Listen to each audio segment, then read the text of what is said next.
ئەمە مەڕاسیمی جەماوەری بە خاکسپاردنی چالاکوانی کورد بڵێسا عومەرە کە لە سوید دەژیا لە هەفتەی ئەم مانگا تەرمەکەی لە هۆتێل شێراتۆنی شاری ستۆکهۆڵمی پایتەختی سوید دۆزرایەوە. ئەمڕۆ تەرمەکەی گەیەندرایەوە هەرێمی کوردستان و لە مەڕاسیمێکی جەماوەریدا لە گۆڕستانی گەورەی قەزای ڕانیا بە خاک سپێردرا. برایەکی لە کاتی ناشتنی تەرمی بڵێسەدا لە کۆنگرەیەکی ڕۆژنامەنووسیدا ئاماژە بۆ دەکات بڵێسا ڕەگەزنامەی سویدی هەبووە لەبەر هەستی نەتەوایەتی ماوەیەک سویدی بەجێ هێشتووە و بەرگری لە کۆبانەی کردووە. دەشڵێت لەلایەن کەسانی نەناسراوەوە تیرۆر کراوە و لە کاتی تیرۆرکردنەکەشیدا ئەشکەنجە دراوە.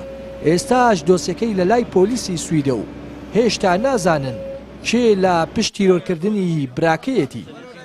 و ناخۆشیشمان لەگە هیچ کەسێک و هیچ زێلایەنێکیش نییە.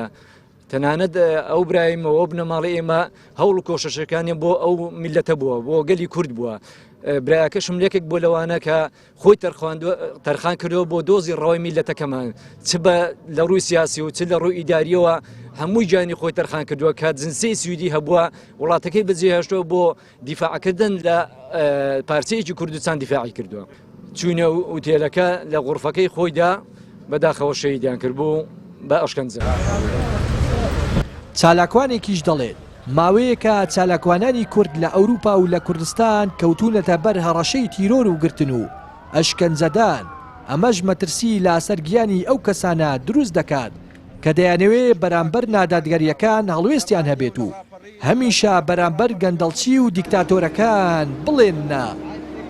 بەداخەوە ماوەیە کە چالاکوانانی کورد لە ئەوروپا و لە کوردستان کەوتونەتە بەر هەڕەشەی تیرۆر و گرتن و کوشتن و لەو چوارچێوەیەدا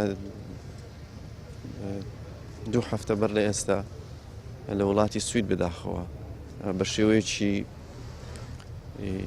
زۆر دڕندانە شەهید کراوە کە گومانی تێدا نیە ئەو شەهیدکردنە ئەو تیرۆرکردنە دەستی داگیرکەران و ناحەزانی گەلی کوردی تێدایە و ئامادەبوونی ئەو هەموو جەماوەرە خۆشەویستە لە سەرانسەری کوردستان و ئامادەبوونیان بۆ شاری ڕانیە بۆ بارانە دەرخەری ئەو ڕاستەیە کە هەواڵ بڕێسا شایستەی ئەوەیە و هیوادارم هەمومان هەواڵ بڵێسەوە فێربین سەرکردەکانمان فێربن کە خەڵک ئاوا بمرێ نەک تەمەنا بکەین ئەوانەی کە زیندون خەڵک دوعای ئەوان لێ بکا ببرن.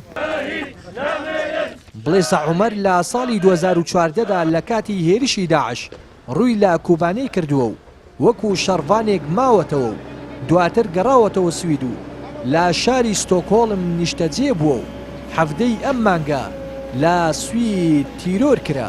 لە دەڤەری ڕاپەڕینەوە ڕێناز ئەرسەلان کەناڵی ئاسمانی پێیام.